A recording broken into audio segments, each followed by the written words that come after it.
Hey everybody, today I want to talk about bottoms.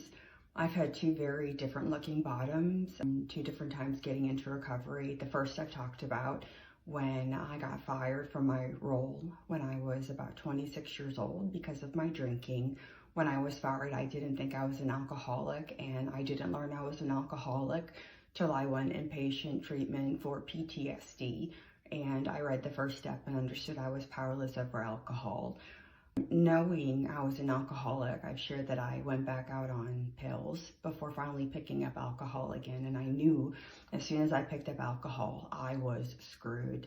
It was a boundary for me as a mom not to have my daughter around my drinking, and it was putting her to bed and then reading her a bedtime story.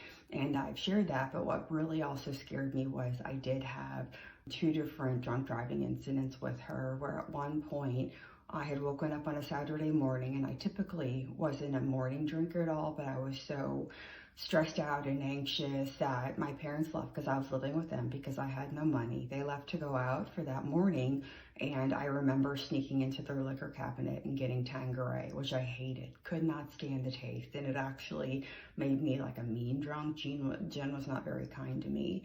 But I remember drinking so much that I pretty much blacked out, and I came to, and I was passed out in my parents' second story in the hallway, and my nearly 3-year-old was walking up and over me.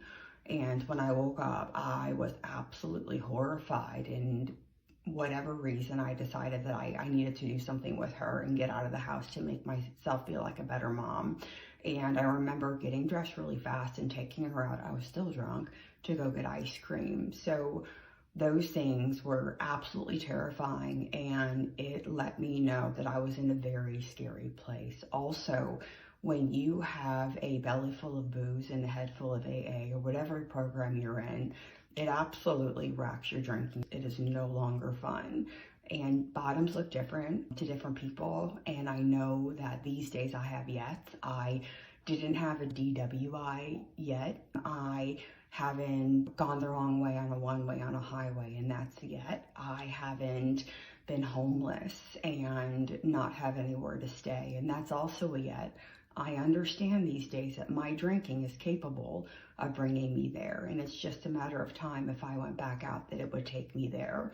And from a bottom perspective, if you hear stories in your life, but I'm not that bad, you can get sober at any point in time. You know, you can stop digging whenever you want, get off of the elevator and get into recovery and start working whatever program you want and get into sobriety. But again, bottoms have different shapes, and somebody has your story. I promise you, somebody has your story that got sober. So thanks for listening.